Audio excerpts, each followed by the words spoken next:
अहमदाबाद में air India के London जा रहे विमान का एक आवासीय क्षेत्र में गिरना और लगभग सभी यात्रियों समेत चालक दल के सदस्यों की मौत हो जाना एक बहुत ही भयावह, दिल दहलाने और हवाई यात्रा की सुरक्षा को लेकर गंभीर सवाल खड़े करने वाली दुर्घटना है।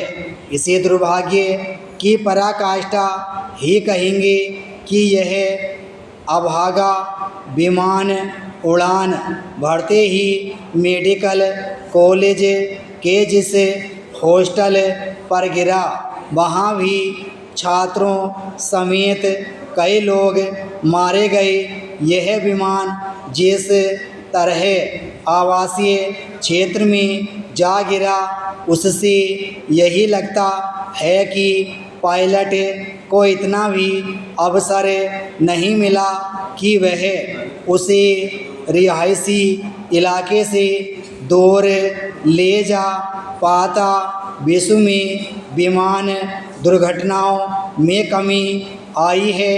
अब वे यदा कदा होती हैं, पर ऐसा भयावह हादसा दुर्लभ है।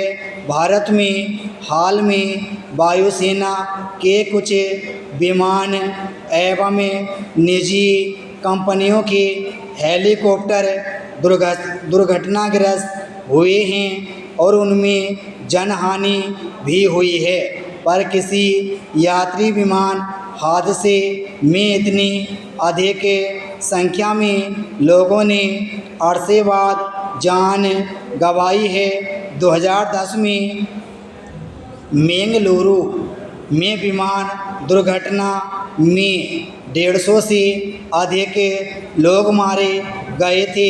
इसके पहले 1996 में हरियाणा के चरखी दादरी में सऊदी अरब जा रहे और दिल्ली आ रहे विदेशी एयरलाइन के 2 विमान हवा में आमने सामने टकरा गए थे।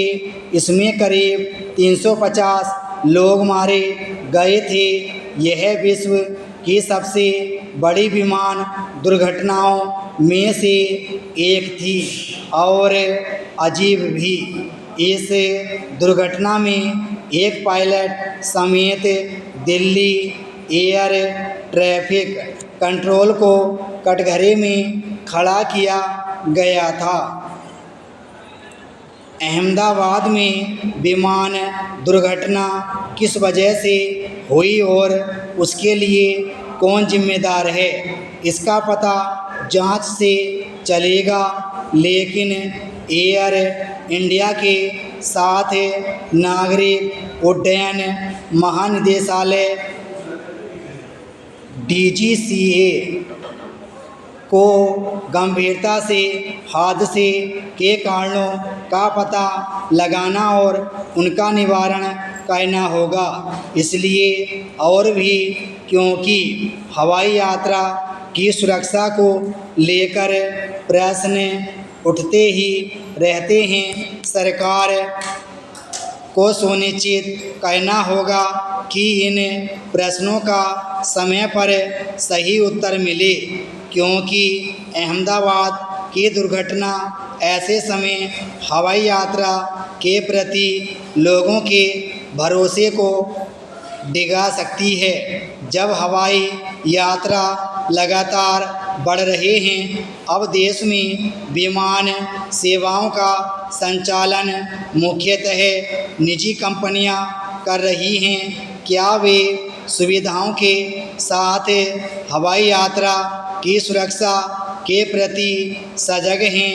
एक बार को सुविधाओं में कमी की अनदेखी की जा सकती है, पर हवाई यात्रा की सुरक्षा से तो कोई समझौता हो ही नहीं सकता। माना गया था कि टाटा के हाथ आने के बाद सुविधाओं एवं सुरक्षा के मामले में एयर इंडिया की हालत सुधरेगी और विमानों का संचालन सुगमता से होगा।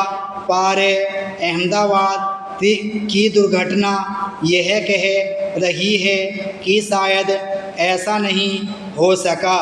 राष्ट्रीय त्रासदी जैसी इस दुर्घटना पर विमान निर्माता कंपनी बोइंग से भी कुछ सवाल पूछने होंगे। विराम स्टॉप।